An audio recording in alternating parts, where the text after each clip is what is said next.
Eu estou feliz de voltar aqui. Falar a verdade, a última vez que eu preguei na Igreja Central de Vitória foi em 2012, segundo as minhas contas. Então isso faz um tempinho, né? 11 anos atrás. E agora, não é a última vez que eu venho a Vitória, porque tivemos alguns encontros, eventos, mas a essa igreja, sim, 11 anos depois. E estou feliz de ver o projeto de vocês, de crescimento, de expansão. Hoje cedo o pastor Patrick já me levou lá nas obras, andamos por lá, vi a laje batida, é batida de laje, né, que ele falou? Já deu uma circulada por lá e vai ficar muito bonito, para a honra e para a glória do Senhor. Esta é uma semana muito intensa para todos nós aqui, porque além da programação à noite, para vocês saberem, nós estamos recebendo um grupo de mais ou menos 50 pastores distritais de toda a região do Espírito Santo, Rio de Janeiro e Minas Gerais. E durante o dia nós vamos ter uma escola de evangelismo, vamos ter aulas pela manhã, os pastores vão sair à tarde para visitar, e à noite todo mundo espalhado em pontos de pregação, na Serra e o nosso ponto aqui em Vitória. Então essa é uma semana de muito trabalho para nós aqui, para Paula, que vai estar conosco cantando de manhã, cantando de noite, e assim a gente vai. Eu tive com a Paula 2 semanas atrás em Campinas, e agora estamos de volta aqui para mais uma empreitada, abrindo a palavra do Senhor. Eu tenho certeza que Ele vai falar aos nossos corações. Antes de abrir a Bíblia, eu quero lhe convidar mais uma vez a fechar os seus olhos e vamos juntos orar. Senhor, Pai nosso, Deus querido, neste instante a Tua palavra será aberta. E é dela que nós queremos ouvir os Seus ensinos, a Sua voz, para que o Senhor preencha o vazio que todos nós aqui temos e nos dê a certeza da breve volta de Cristo Jesus. Pai, que nesse momento os nossos problemas fiquem todos lá fora e que aqui nada nos atrapalhe, pois nós queremos lhe adorar, nós queremos estar na sua presença, é o que eu lhe peço no nome de Jesus, amém, amém. Eu quero lhe convidar a abrir sua Bíblia, por gentileza, no livro de Atos, capítulo número 12, este capítulo, eu digo que é uma das histórias mais intrigantes de toda a Bíblia, porque existem algumas questões que surgem nessa história, que eu e você precisamos encontrar uma resposta adequada. Se não for diretamente respondida as perguntas que surgem dessa história, nós vamos criar um conceito equivocado de quem é Deus e daquilo que Ele faz, porque existem algumas situações aqui em Atos 12 que nós precisamos considerar, porque envolve a nossa compreensão de quem é Deus. Diz assim a Bíblia a partir do versículo número 1: Por aquele tempo, o rei Herodes mandou prender alguns da igreja para os maltratar. Vamos passo a passo. Herodes era o rei romano, e naquele tempo que a Bíblia está dizendo, a igreja cristã começou a crescer e crescer muito rápido. Jesus tinha um grupo muito pequeno de seguidores, que foi se multiplicando pouco a pouco, mas exatamente depois do Pentecostes, quando o Espírito Santo desceu com sua intensidade sobre os discípulos, e eles passaram a pregar em uma velocidade muito rápida, a igreja cristã que era pequena, começou a ficar grande, e Herodes olhava para a igreja com preocupação. Ele pensava assim: se esses cristãos ficarem muitos e se transformarem num exército, eles podem colocar em risco o meu reino, o meu governo. Eles são um perigo, eles são uma ameaça. Então Herodes olhava com desconfiança para a igreja de Deus. O que vemos logo no começo dessa história é uma luta entre o bem e o mal, porque Herodes, rei pagão, contra a igreja dos cristãos. Herodes decide perseguir a igreja ou maltratar alguns da igreja, porque ele pensava que assim ele conseguiria deter o crescimento da igreja. Porque veja, o recado seria o seguinte: quer ser cristão? Tem certeza que você vai entrar nessa igreja? Porque se você entra, o imperador vai se tornar o seu inimigo, vai contra você. Então é melhor você não entrar não. É melhor ficar fora desse negócio de igreja, porque vai vir perseguição. Era esse o plano de Herodes. Mas eu lhe pergunto, na luta entre o bem e o mal, quem vence? Estou em dúvida? Vou perguntar de novo. Na luta entre o bem e o mal, quem vence? É verdade? Bom, vou mudar a pergunta agora, tá? No final da história, quem vence, o bem ou o mal? Agora eu vou tirar o final da história. Na luta entre o bem e o mal, quem vence?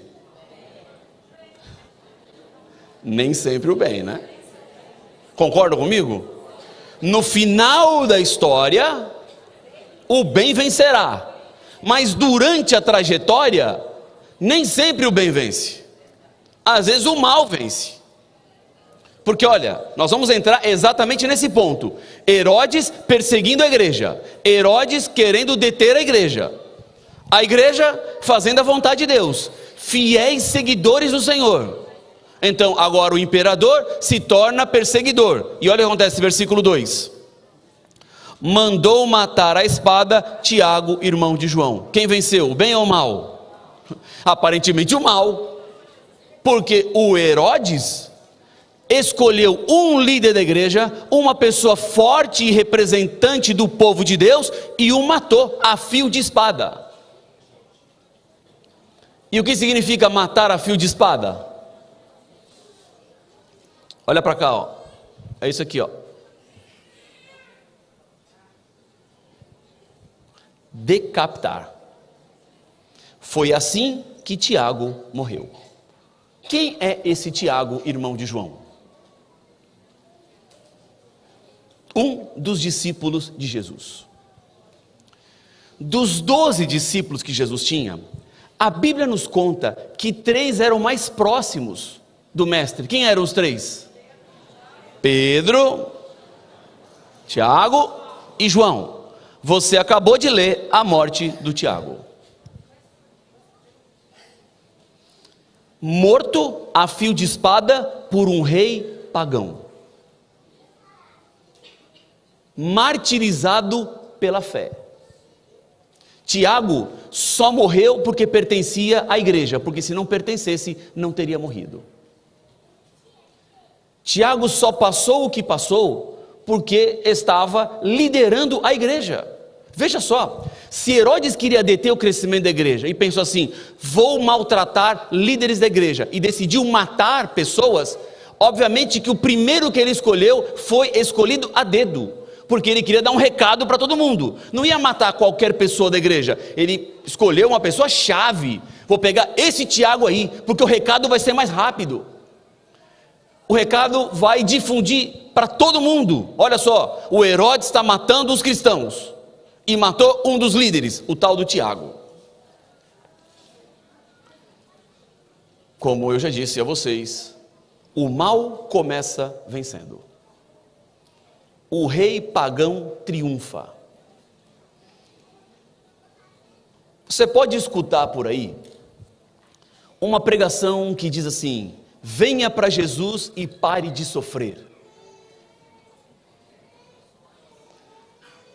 Isso aí se aplica para o Tiago? Não, para o Tiago foi o contrário. Venha para Jesus e comece a sofrer. Venha para Jesus e comece a enfrentar problemas, dificuldades. Porque essa ideia de que uma vida com Deus é uma vida sem problemas, não é uma proposta da Bíblia. Jesus nunca disse isso. Ele disse que o caminho era estreito.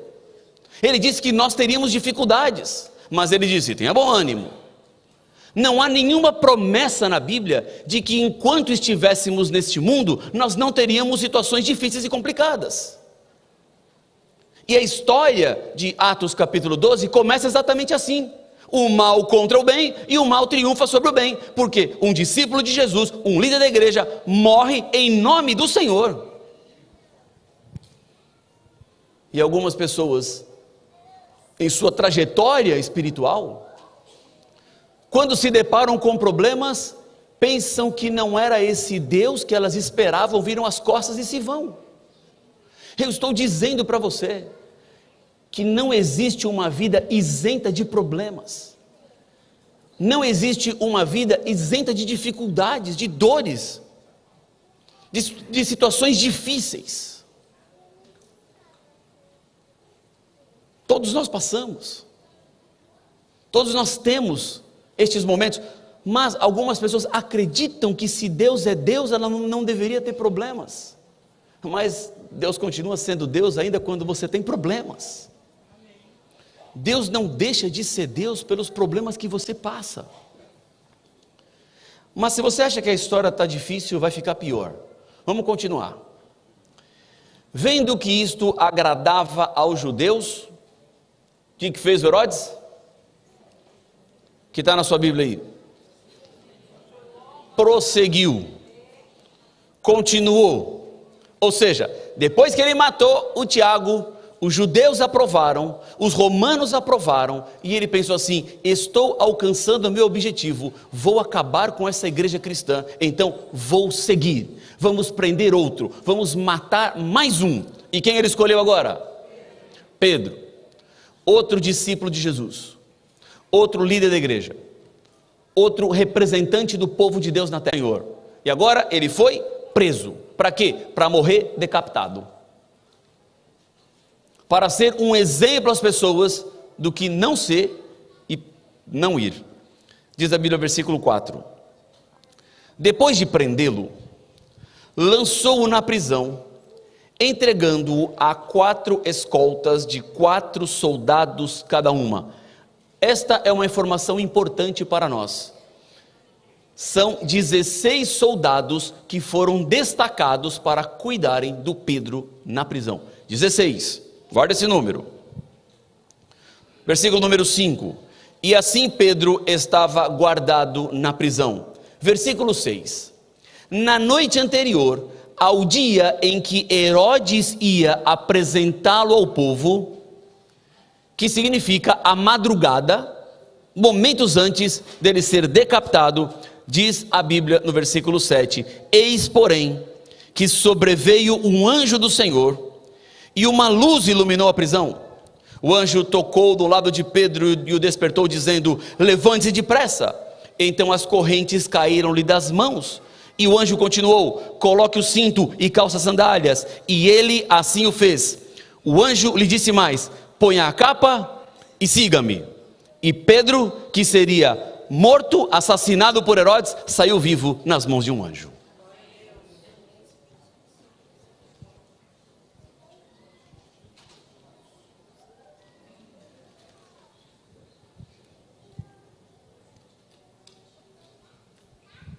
Está tudo bem aí?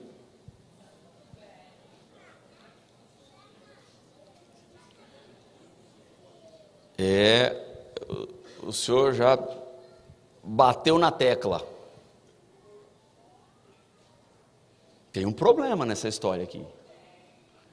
Um problema sério. E que tem a ver com aquilo que eu disse a vocês, da nossa compreensão sobre o caráter e a natureza de Deus.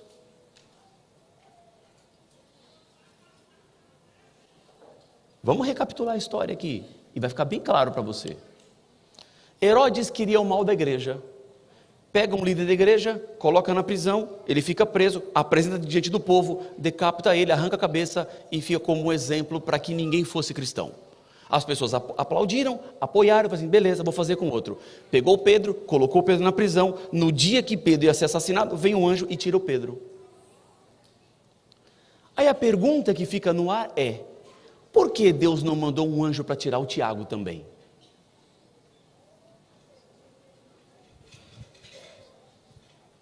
Porque um recebe uma bênção especial e o outro não. Se a situação era a mesma, o problema era o mesmo. Por que a história foi tão diferente assim? Qual é a lição que podemos aprender? Alguém pode até dizer assim: pastor, talvez Deus lá no céu tenha os seus preferidos, e gosta mais de uns e menos de outros. E quando estava o Tiago na prisão, Deus olhou e falou assim: esse Tiago aí para matar, estou nem aí. Aí dias depois, Deus está lá no céu, olhando e olha para a terra e fala assim: o quê? O Pedro não, anjo, vem cá, desce lá, tira de lá. Aí o anjo vem e faz um espetáculo, né? No meio da madrugada, ilumina a prisão e cai cadeia, e foge os 16 soldados e abre a porta. O anjo chegou com tudo, ele não veio quietinho não, ele chegou causando, e tira o Pedro e põe o Pedro lá fora, e o Pedro sai vivo.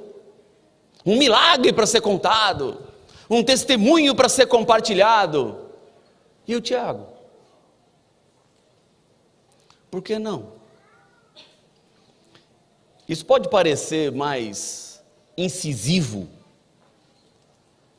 porque choca-se com alguns princípios que nós temos de vida. Por exemplo, as minhas filhas já são grandinhas, uma tem 18, outra tem 16 anos, mas quando elas eram menores,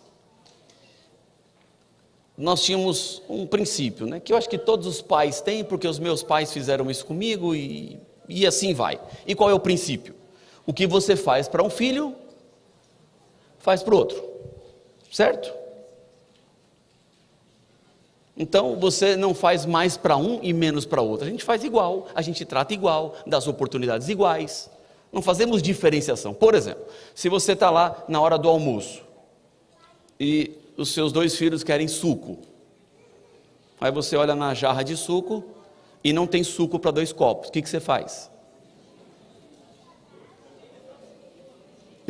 Na minha casa não era só dividir não, era medir, porque não era, divide aí, está tudo certo, não é um divide aí, está tudo certo, era um processo mais árduo, porque depois de dividir, elas colocavam um copo do lado do outro assim, ó, e olhavam de diferentes ângulos, para ter certeza que os copos estavam exatamente igual, e se tinha uma gota a mais de um, tinha que pegar uma seringa assim, tirar para colocar no outro, porque não pode ter a linha do suco mais para um, menos para outro.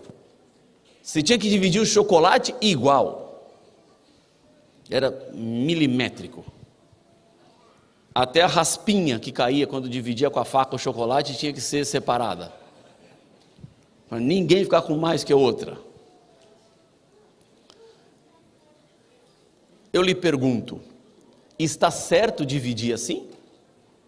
No nosso conceito de educadores, de pais, de filhos, está certo, pastor? Claro, você não pode dar um copão de suco para um filho e não dar nada para o outro, porque receber nada vai pensar o quê? Só gosta daquele, só ama aquele, eu estou aqui, renegado, jogado para o lado, olha só, olha o que eu recebi de suco, nada, e o outro lá com um copão cheio de suco. Então nós fazemos igual para não ouvir esse tipo de discurso, e porque a gente ama igual, a gente quer dar igual oportunidades. Pois bem, parece que isso não funciona muito bem com Deus, porque Deus foi lá e deu um copão de suco para o Pedro, que saiu vivo, e o Tiago não recebeu nada, nada.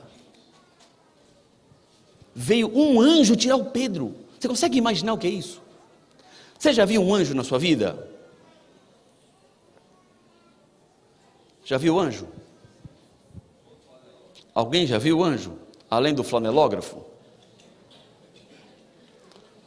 Se eu vi algum anjo na minha vida, eu não sabia que era anjo.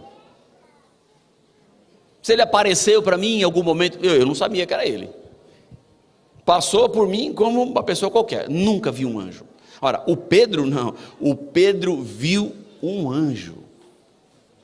Entrou para tirar ele da prisão.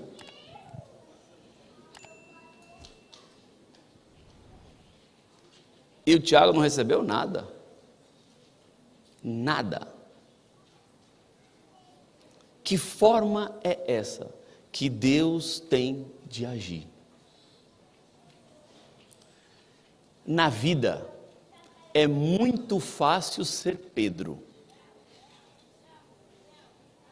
E aqui entre nós, existem várias pessoas com testemunho igual de Pedro, que poderiam subir aqui no púlpito e contar milagres que viveram.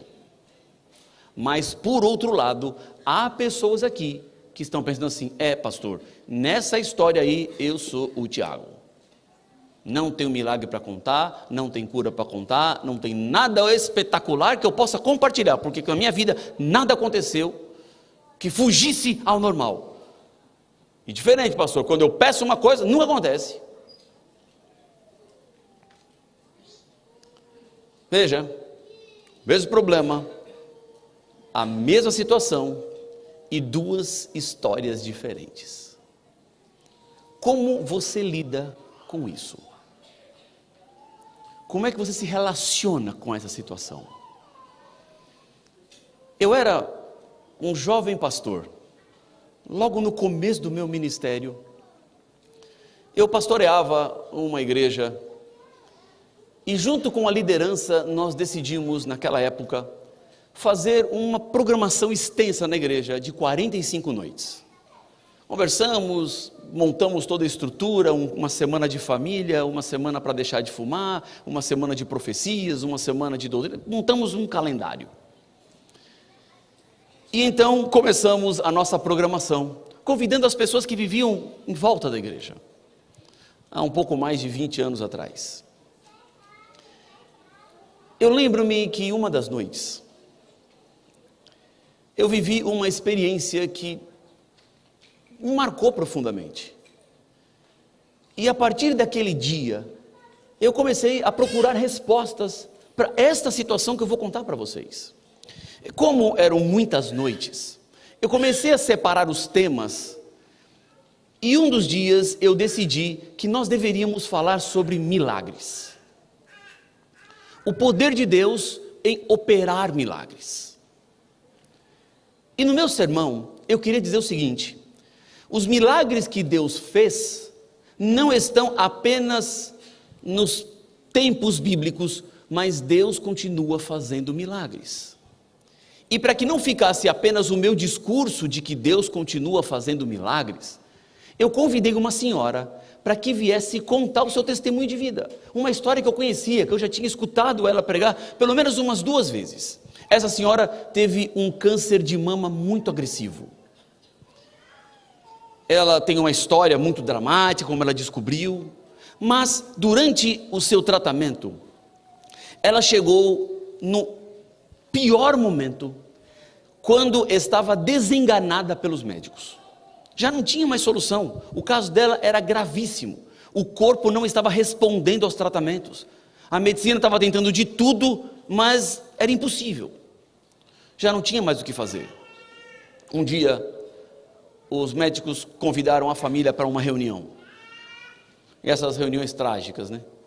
E os médicos falaram assim: olha, a situação é muito grave. Explicaram o que eles estavam fazendo, como eles estavam fazendo, mas disseram: olha, nós não temos muitas garantias, mas tenham certeza de que tudo o que é possível fazer, estamos fazendo. Eles agradeceram, os médicos saíram, e o pai abraçou os 2 filhos, o filho e a filha, e falou assim: vocês entenderam, né? A situação é muito grave. Então, vamos entrar agora no quarto da mamãe, vamos orar, vamos beijar a mamãe, vamos falar que amamos a mamãe, vamos fazer desses momentos felizes, para a gente guardar na memória. Vamos aproveitar esses instantes, para que seja algo que depois a gente guarde com muito carinho.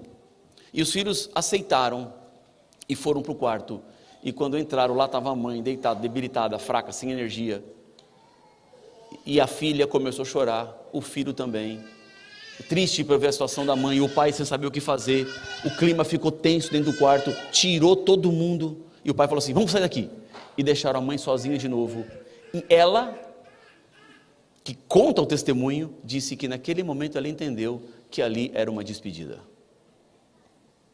Ela começou a orar e chorar, até que ela apagou. Então ela sentiu como que naquele momento Deus tivesse entrado no quarto. Ela sentiu um toque no corpo. E a partir daquele momento, ela que não reagia aos tratamentos começou a reagir. O tumor começou a regredir, e naquela época ela dizia: agora eu só faço manutenção. E eu achei demais essa história. E naquele dia eu convidei ela para vir, e eu combinei com ela assim: olha, eu vou começar o sermão, vou fazer a introdução e te chamo para a senhora contar a sua história, para não perder os detalhes. E ela: tá bom, pastor. Combinado o dia, ela veio. Eu comecei o sermão, expliquei sobre os milagres que Jesus continua fazendo, e então a convidei para que viesse e contasse a sua história. Eu entreguei o microfone, saí e sentei exatamente onde a senhora está sentada, na primeira cadeira da segunda fileira. Do meu lado esquerdo, tinha uma mulher que eu não conhecia. Como era uma programação aberta, muitas pessoas estavam vindo, eu nunca tinha visto aquela senhora, a cumprimentei, e ela me cumprimentou, e ficamos prestando atenção na história. Durante o testemunho, aquela mulher do meu lado se emocionou algumas vezes. Ela tinha lágrimas nos olhos e ela tentava deter as lágrimas. Quando chegou na hora da cura, ela se emocionou demais e começou a chorar pesado. Pediu licença, eu encurtei as pernas assim, ela passou e eu olhei para cima, e os olhos são muito vermelhos. Eu vi que era um choro de dor. Aí ela saiu pelo corredor central e foi embora. E eu fiquei incomodado com aquilo. E pensei assim: eu preciso ir atrás dela. Aconteceu alguma coisa. Só que eu tinha que terminar o sermão, porque ela já estava acabando a história. E o pastor que me ajudava, que era o pastor da escola, estava no banco da frente, eu abaixei e falei assim: pastor, eu vou sair, se eu não voltar, você termina o sermão. Aí ele falou assim: mas como é que eu vou terminar? Eu falei: termina. Não fez teologia? Vai. Termina o sermão. Você entendeu a minha ideia? Vai lá e termina. Não, deixa comigo, eu vou pensar alguma coisa e termino. E eu falei: eu acho que eu volto, mas se eu não voltar, você termina. Aí saí pelo corredor central, cheguei na recepção e perguntei para as irmãs que estavam, tinham duas senhoras lá, falei assim: vocês viram uma mulher que saiu chorando aqui? Sim, pastor, vimos. Para onde ela foi? Eu estava indo para a rua. Não, pastor, ela está aqui, ó, ela foi para trás da igreja. Ela tinha ido pelo corredor lateral e foi até o fundo da igreja, onde tinha os sanitários, o bebedouro e a sala das crianças. Quando eu estava na metade da igreja, eu comecei a escutar o choro dela. Já comecei a escutar o choro. E pensei: essa senhora está sofrendo. Fui até o fundo da igreja. Quando eu virei, ela estava sentada num banco que tinha entre os dois sanitários, e ela estava desabando em lágrimas. Ela já tinha agarrado alguns papéis dentro do banheiro, estava assim tentando enxugar as lágrimas, mas era um choro de dor. E ela me viu quando eu virei o fundo da igreja, e eu perguntei: o que houve? Aí ela falou assim: pastor, essa história me fez muito mal. Essa história te fez mal? Pensei eu. Não era o que eu queria. O meu objetivo era exatamente o contrário. Eu queria que as pessoas saíssem da igreja felizes. Eu queria que as pessoas saíssem da igreja com confiança, com certeza de que Deus é poderoso. A medicina diz não, mas Deus diz sim, é sim. A palavra de Deus está acima de tudo. Deus não está limitado às nossas condições, Ele faz milagres, e milagres não se explicam, milagres não se entendem, milagres não se racionalizam. Então eu queria que as pessoas saíssem com fé da igreja, mas agora eu tinha um efeito reverso. Eu tinha uma mulher chorando desesperadamente, dizendo: pastor, essa história de cura, de milagre me fez mal, estou assim por causa dela. Dei 2 passos mais em direção a ela e refiz a pergunta: o que houve? Então ela, já um pouco mais controlada no choro, falou assim: pastor, eu vou lhe contar. Eu vim aqui hoje só para escutar essa história, porque eu sabia que essa senhora ia estar aqui, e já tinham me falado da história dela, e eu vim só para ouvir com os meus próprios ouvidos. Bom, aí já comecei a ficar pensativo, né? Então não era totalmente culpa minha ela estar daquele jeito, né? Ela veio e procurou estar daquele jeito, mas alguma coisa tinha. E eu falei assim, mas o que é que houve? Pastor, há 2 anos atrás, a minha mãe teve um câncer de mama exatamente igual ao câncer dela. Ah, pastor, minha mãe definhou. Pastor, foi terrível, terrível. Eu orei como nunca. Meus irmãos oraram, meu pai orou, o pastor nos visitou várias vezes, os líderes da igreja, nós clamamos a Deus, pastor. Teve um dia que eu ajoelhei nos pés da cama do hospital da minha mãe e falei, Senhor, cura a minha mãe, e eu vou sair testemunhando nas igrejas do teu poder. Pastor, eu pedi para Deus fazer um milagre, para eu fazer o que essa senhora está fazendo hoje. E sabe o que aconteceu, pastor? Minha mãe morreu. Por quê? Porque Deus não salvou minha mãe? Porque Deus não curou a minha mãe? E eu confesso a vocês que eu não tinha uma resposta. Eu não sabia o que dizer. Eu falei, não, a gente tem que confiar em Deus. Eu falei palavras genéricas. Eu falei as primeiras palavras que vieram assim na minha boca, mas eu não estava convencido da minha resposta. Porque eu estava oferecendo muito pouco para ela. A dizer que tem que confiar em Deus, tá, eu tenho que confiar, mas eu confiei e Ele não curou. Eu confiei e Deus não salvou. Eu confiei e Deus não fez. Nós passamos por situações e momentos exatamente assim.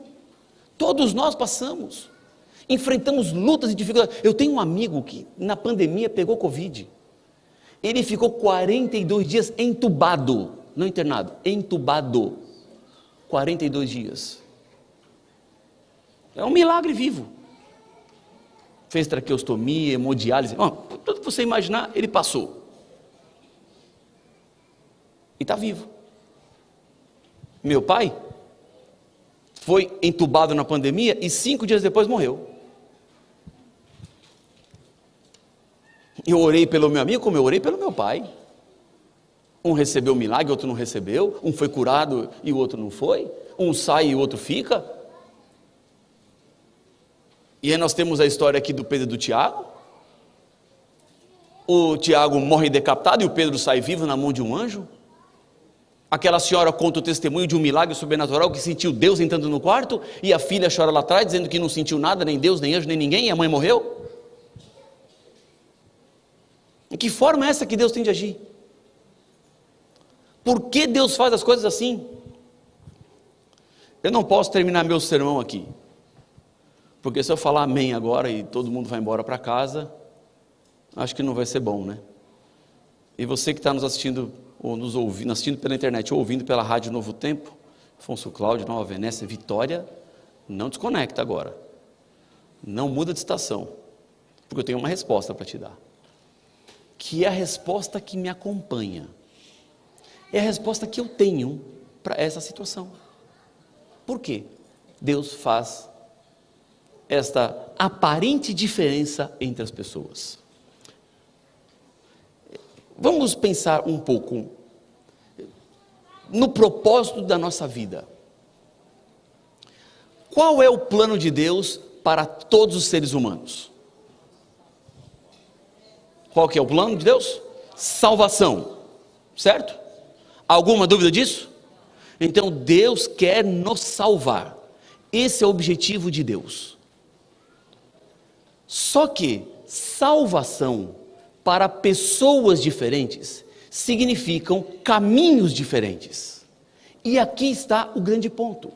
Quando uma pessoa entrega a sua vida para Deus, e daqui a pouco o Felipe vai ser batizado, entregando a vida nas mãos do Senhor. Então, quando uma pessoa é batizada, quando ela se entrega para Deus, ela está dizendo que aceita a vida eterna, correto? O batismo, o novo nascimento é, eu me entrego ao Senhor e eu quero salvação. Então, quando uma pessoa passa pela experiência da entrega, pela experiência do novo nascimento, pela experiência do batismo, Deus começa a trabalhar nessa vida, para que a pessoa tenha salvação, para que ela chegue à salvação. Então, tudo que acontecer com essa pessoa, as escolhas de Deus não são fazer o milagre ou não fazer o milagre, atender o pedido ou não atender o pedido, curar ou não curar, livrar de um acidente ou não livrar de um acidente. Tudo que acontece com essa pessoa não tem a ver com isso que nós podemos ver com os nossos olhos, mas tem a ver com aquilo que Deus enxerga da perspectiva dele. Então, entre as escolhas de Deus, não está fazer ou não fazer, não está salvar de um acidente ou não salvar de um acidente, livrar de um problema ou não livrar de um problema. A escolha de Deus envolve vida eterna ou morte eterna, e a escolha de Deus sempre será vida eterna. Este é o verdadeiro milagre de Deus, o milagre da salvação, da eternidade. E eu não tenho dúvidas disso, de que quando Tiago estava na prisão, Deus olhou e falou assim: Tiago, vida eterna. E para o Tiago, vida eterna significou morrer. Dias depois, quando Pedro estava lá, Deus falou assim: Pedro, vida eterna. E para você, vida eterna significa ficar vivo um pouco mais. Sabe por quê? Esse não pode ser o grande milagre de Deus?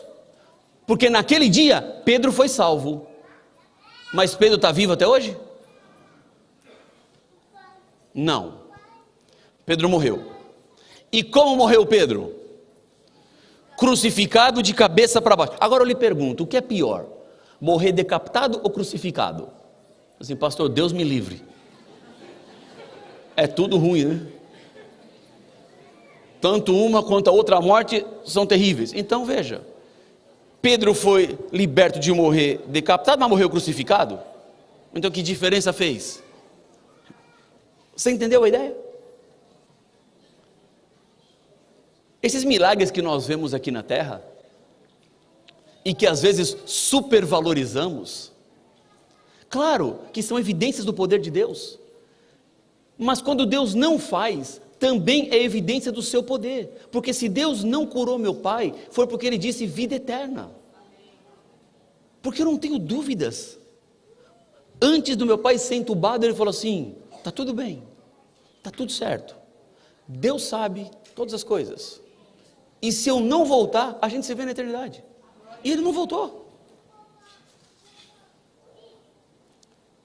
Então, eu não tenho dúvidas que Deus falou assim: vida eterna. Só que às vezes nós queremos vida eterna do nosso jeito, e vida eterna nem sempre será do nosso jeito, porque há pedidos que você faz para Deus, para um milagre hoje, e que Jesus fala assim: filha, não posso fazer esse milagre hoje, porque se eu faço o milagre hoje, amanhã você está fora do céu, então você vai ficar triste na terra, sem milagre, mas vai estar salva no céu. Essa é a escolha de Deus, porque se ele olha, mas não, eu vou fazer os meus filhos felizes na terra, mas eles ficarão fora do céu, Deus não vai escolher isso nunca, porque o choro pode durar uma noite, mas é pela manhã que rompe a alegria.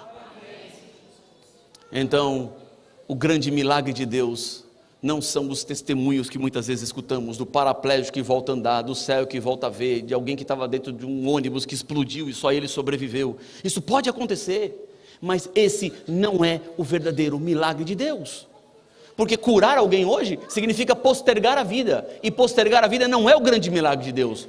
O grande milagre de Deus é o milagre da vida eterna. Mais um detalhe que eu quero chamar a sua atenção. Veja comigo o versículo número 6 de Atos 12. Há um detalhe na história que precisamos considerar. Diz assim, olha: na noite anterior ao dia em que Herodes ia apresentá-lo ao povo, o que fazia o Pedro? Parece demais, não parece? Se coloca na cena. A senhora está numa prisão, com cadeias nas mãos, cadeias nos pés, 16 soldados, sentada numa pedra fria, úmida, escura, passando frio. Às 7 da manhã, o imperador vai te matar e arrancar a sua cabeça. O que você estaria fazendo no meio da madrugada? Você, pastor, eu não sei o que eu estaria fazendo, mas dormindo definitivamente não. E o que fazia Pedro? Dormia. E tem um outro detalhe nessa história. A gente já leu aqui. Pedro estava lá na prisão, dormindo. O anjo entrou, iluminou a prisão, caiu as cadeias, abriu as portas. Os soldados escaparam. E o Pedro acordou? Não. Quando o Pedro acorda, o anjo tocou, o anjo chacoalhou. Pedro, vamos! E o Pedro não sabia o que estava acontecendo. A Bíblia diz que o Pedro foi ouvindo do anjo: pega a capa aí, Pedro, a sandália, pega a roupa, vamos. E segundo o relato bíblico, Pedro só entendeu que era um anjo, ele estava fora, quando ele já estava lá na frente. Ele não entendeu nada. Quando o anjo foi embora, ele entendeu o que aconteceu aqui. Porque ele estava dormindo mesmo. Como é que alguém dorme assim?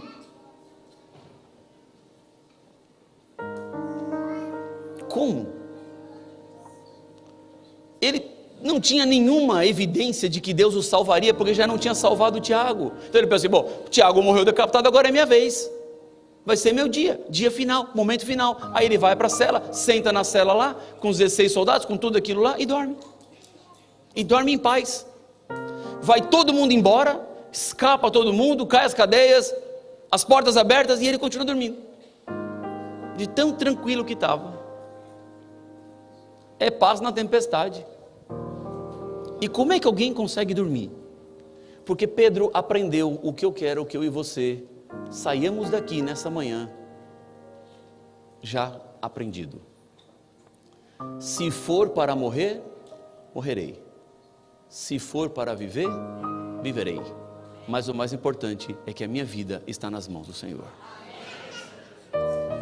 Se for para receber o milagre, receberei. E se for para não receber a cura, não receberei. Mas o mais importante é que a minha vida está nas mãos do Senhor.